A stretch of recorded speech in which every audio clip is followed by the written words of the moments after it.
Hey y'all, happy Saturday again. I hope everybody's having a great day. I hope everybody who was in the path of this recent storm survived without any major damage and is doing okay. We had a ton of rain here, and everything where I live, right where I live, was fine. We just had a ton of rain, wind, and near where I work, there was, trees and stuff down, and I never lost power, but anyway, all fine here. I hope all you guys out there are fine as well. It was a very interesting week. Crazy. So anyhow, so I'm here today with part 2 in this series for Christmas in August, and we're gonna create the spine for this book. And I already did some prep work so that you didn't have to watch me cut and do all that stuff and glue. So I have a large cutter. So, but you can still, you cut your spine out of your book. So I showed y'all in the last video that I was going to show you how to do a spine with this particular book.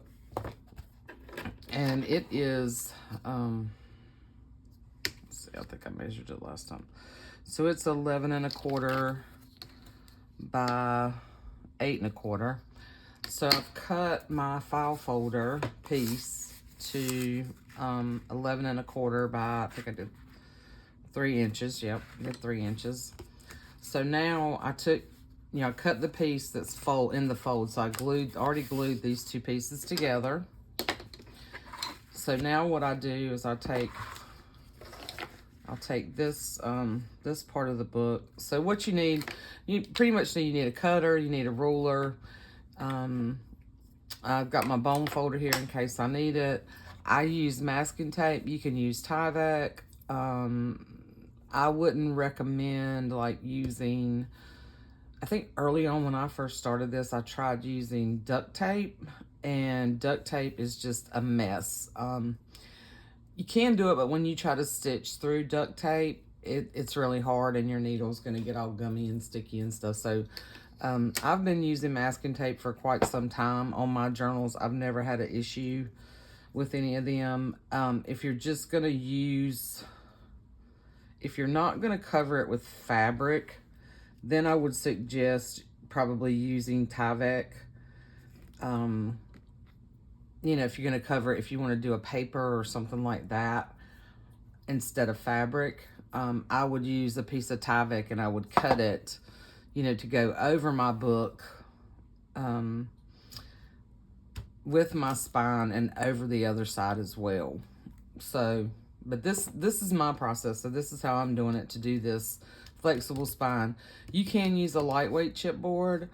You can use 2 pieces of file folder. Any other kind of file folder that you have. If you just have the manila file folders, you can use a piece of that. You can cut 2 strips and glue them together. It doesn't have to be the pieces that are already folded together. That was just a little trick I learned from Diane at Pretty Pink Cottage recently. After watching Danielle at 11 Dancing Dandelions use her technique, I thought, gosh, I could use my file folders. It works about the same as using a lightweight piece of chipboard or anything else you have if you want a flexible spine. So then I'm lining it up, as you can see, and just leaving right at 1/4 of an inch, maybe not even quite that much, in between the book and the spine. If you can see that, I don't think I have the whole thing in the camera. And then I'm going to come with my tape, and I want to go just over the edge of the book. Okay, see that? No, it's not quite. Let's see. Let's try to get this straight. You want to try to get it straight. Okay. And a lot of times I'll use more than one piece. So then I'm going to flip it over. And you can kind of see, then you can kind of see where you have it. So you want it to be, you want a good 1/4 of an inch there. And one thing about this is you can adjust it. It's if you don't have it quite straight like you want it. There you go. Then I'm gonna flip this over like so. So this is just my process. Okay, that didn't work. And you can use a wider. This is the masking tape I happen to have on hand. I don't have much of my wider masking tape. This works really even better if you have wider. I just have a few pieces of this left, so I'm not using that. This is like the 1/2 inch. But I'm gonna go back over this again. So I'm gonna come like a little bit further over, just for some extra security. Not that it's really needed, because by the time you add fabric, and then we're gonna do that stitching. Now I might not do the stitching on all these books, but I do kind of like it. I'm gonna show you that. Gosh, and now I can't even remember what the stitch is called.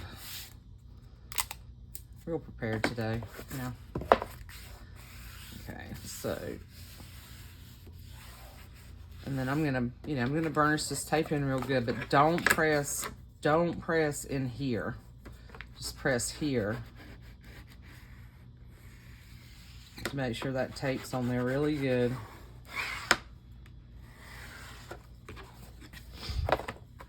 And on the inside, because if you push down in that crack, you're gonna tear it. And Tyvek probably won't do like that. I've never tried using the Tyvek, but it looks like it works really well. So now we're gonna come and we're gonna do the same thing with the back. Okay, so make sure your front.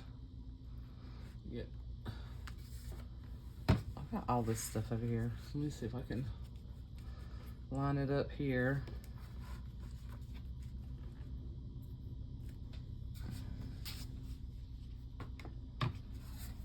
And then line it up. Maybe I got all kinds of stuff on my desk. I want to show you some other stuff that I've gotten done.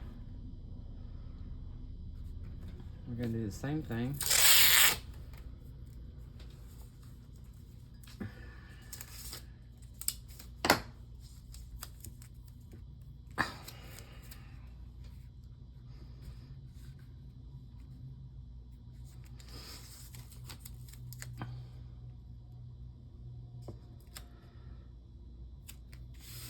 And it doesn't have to be perfect, but you do want it straight, because if you don't get it straight, then your book's not gonna close right. So I think I got a little bit more of a gap on this side. I don't think, but you do want to make sure that when you do this, that your book, that your book's gonna be straight. Okay.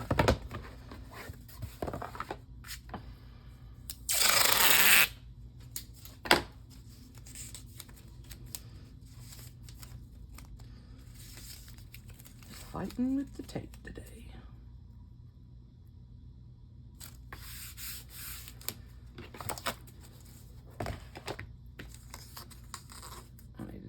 I need to do one more piece right there.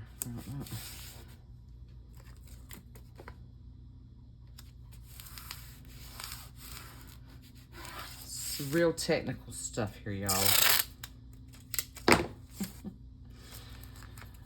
And we're going to use fabric to cover this up. So like I said, it doesn't need to be perfection.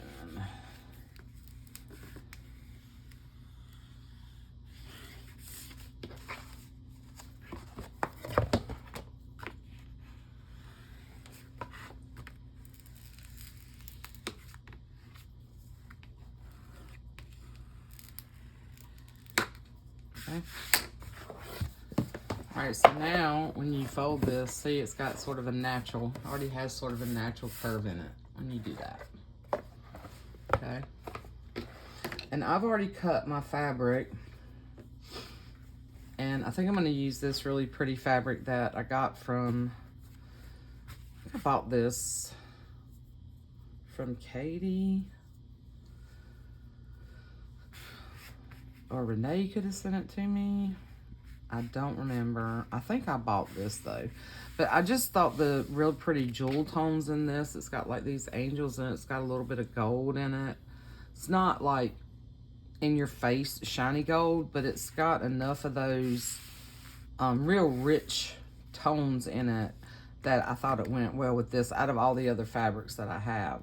So I was trying to decide. I think I'm going to come over a little bit up here, and then I'll cut some of this off and go over a little bit and then do another piece on the inside, rather than wrap the whole thing that way on the inside. They're not upside down. I think that's what I decided I was going to do. So I was going to go right here, and then I'm going to cut. Can y'all see that? Can you see what I'm doing? And I'm going to cut this piece off down here.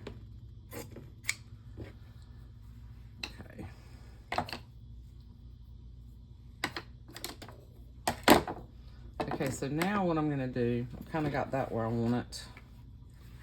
You'll see this, okay. So I'm gonna set this where it's even. Okay.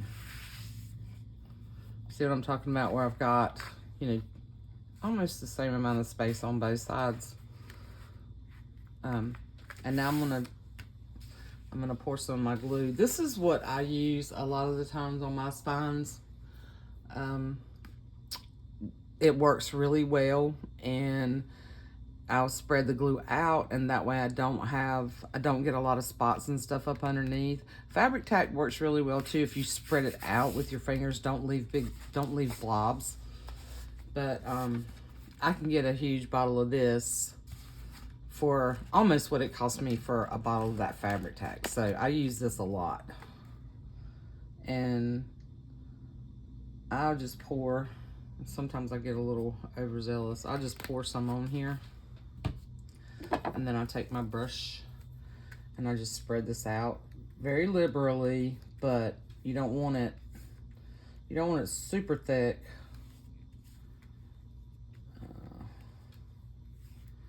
You want it spread pretty good.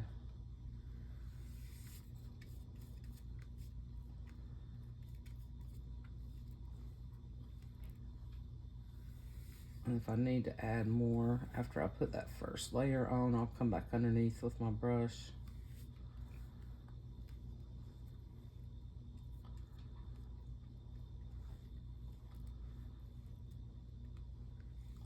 And you do want to make sure that you get it in those crevices, okay? I don't normally use the glue over here. I use it on my other table, but I'm doing it here for the video today. So now we're gonna press this down and try to be firm but yet light, especially if you have a stripe or, you know, using a gingham or something.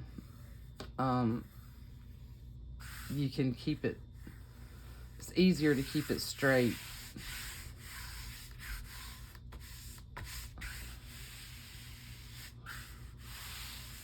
You don't really need a heavy hand on this. You can come in here though and get that crease. Okay.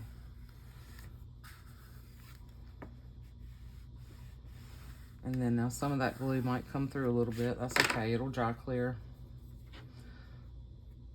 Now, need some more glue. Here's where you probably need to just put it in a little dish or something, which I don't have over here with me. Let's very carefully do this.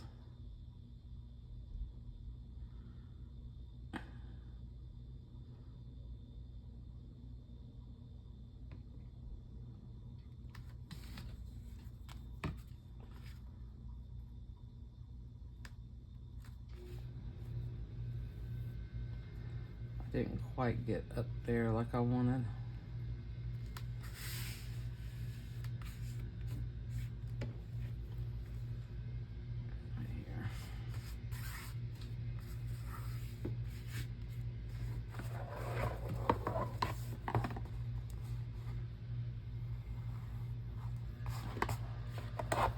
Y'all see what I just did? I'm just kind of going right back up underneath here with some glue and getting that edge.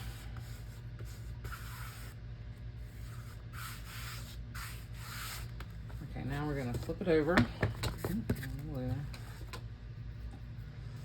I don't need quite as much this time. I'm gonna just do up here first.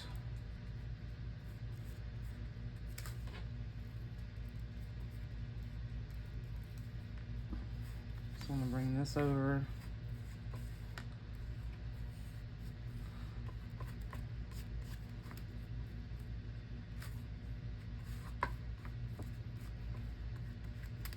And then down here.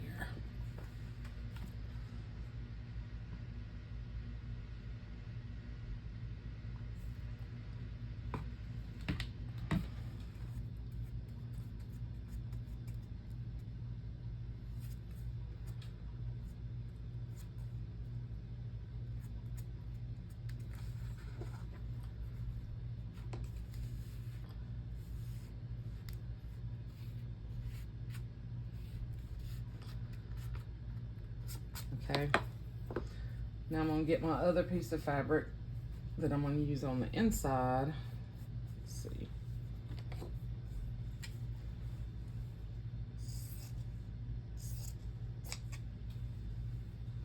I already sort of cut this how I wanted it because I think I want this piece.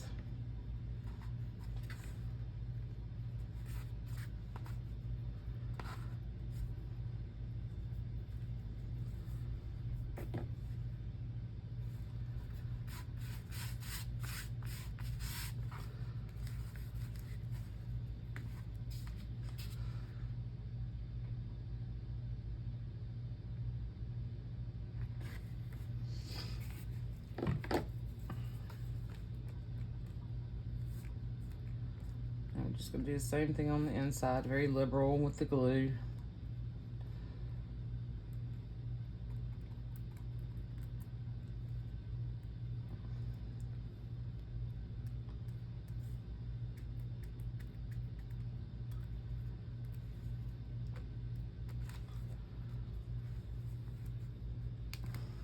Come up to the top.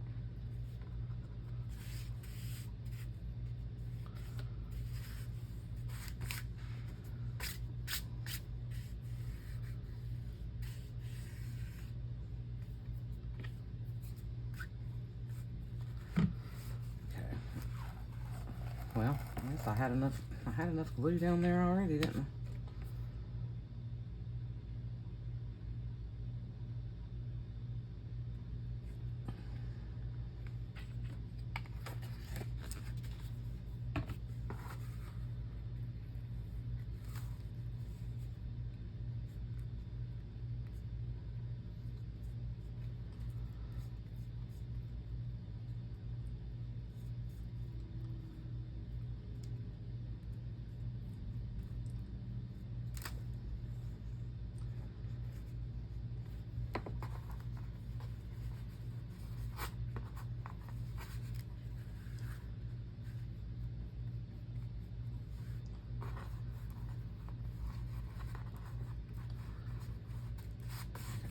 Trying to get that little frayed part down. And this does not, like I said, this does not have to be perfect in here because I might actually cover this up anyway. Not sure yet. I'll probably put some kind of pockets on it. I just don't know what kind yet. I don't know if I'll do a whole, since this is really pretty red in here, I may just do some kind of pocket here. I might not cover the whole page up. It just depends on what I decide to do. Now, I'm gonna go ahead and cut this off as close as I can. And I can clean it up. You can, you know, measure it and cut it before you glue it, so you don't have to do that later. I'll clean that up and get a closer cut when it's dry. So now we need to let it dry. And I will usually like just kind of set them up or set it like this somewhere. Okay, you can see. And then let it dry overnight so that this gets that shape sort of will stay there with you, even though it'll be flexible, you know. Yeah, I like to at least let it dry, you know, kind of let it dry like that. Okay, so we're gonna let that dry. Set it aside.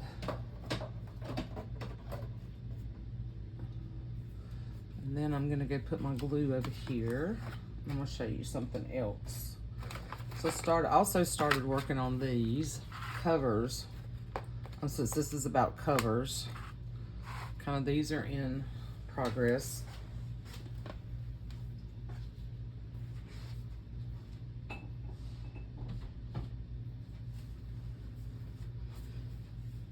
And I don't know if you guys really want to see.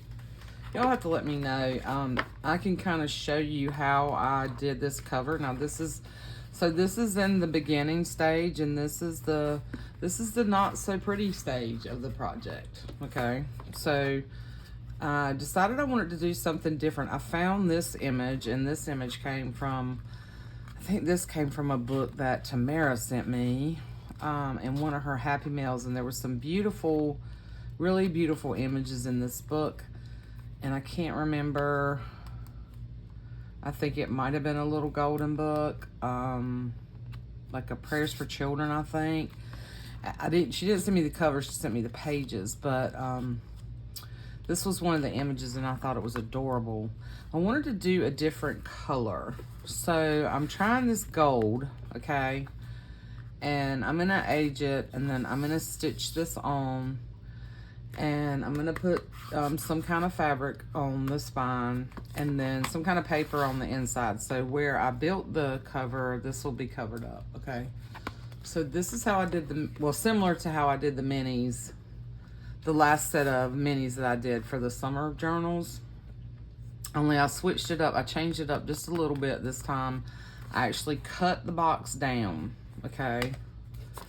So I'm just gonna just quickly just kind of give you the idea of how I'm doing this. And this one I'm debating whether I want to do it white, because I really think red or green might just be too much for that image. So I'm thinking white, and I may do some snowflakes or something on here, or some run it through my embossing machine. I haven't decided yet, but those are started. So just to give you an idea, so I took the box, okay, and this is kind of how I did the little mini ones too, the little ornament ones. So I took this and did the same thing. So we're gonna tape this together rather than just using the box as it is, okay.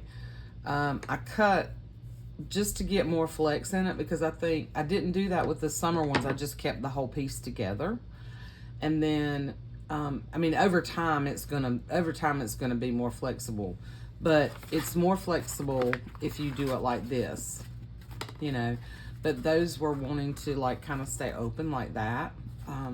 So I decided to try it this way, which either way works. The other way was fine. There was nothing wrong with it at all.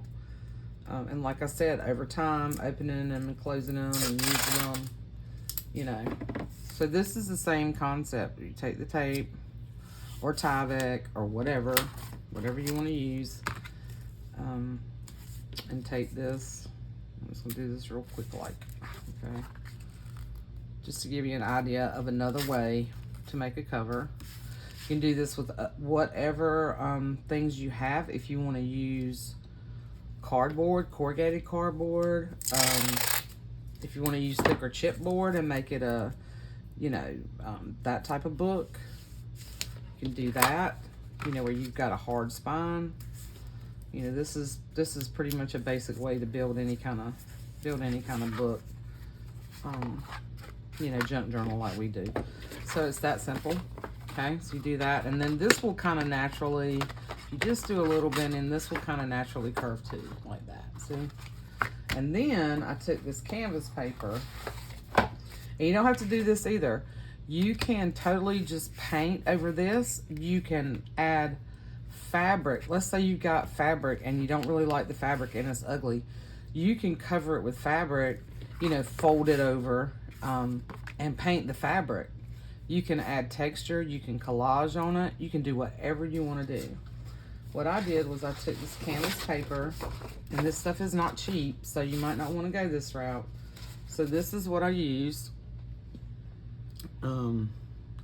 Strathmore canvas paper, textured finish, and I think it comes, it's only 10 sheets, so that are 12 by 16.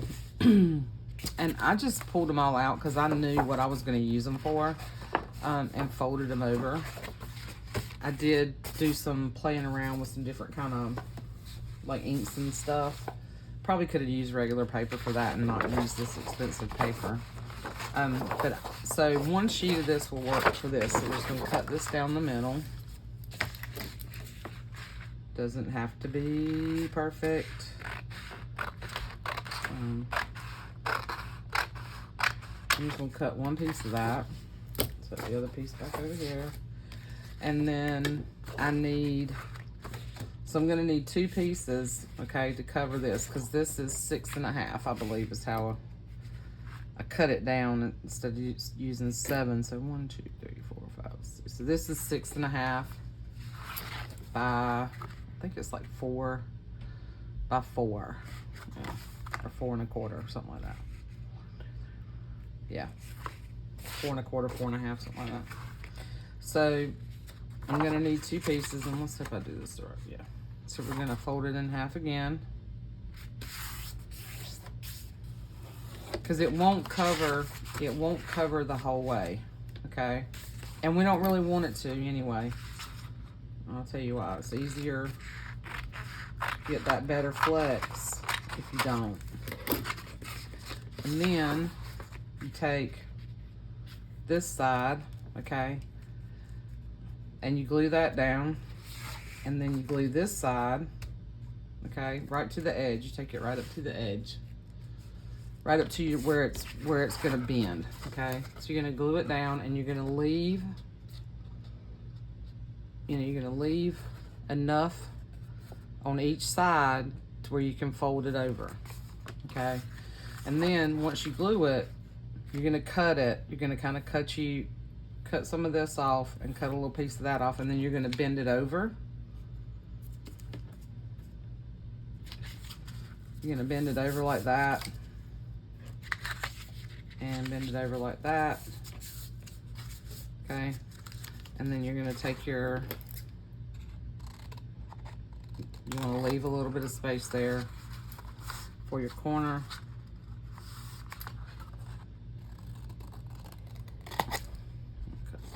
Like that, okay? So you're gonna kind of cut it like that, and then you're gonna glue this, glue this, glue this, okay?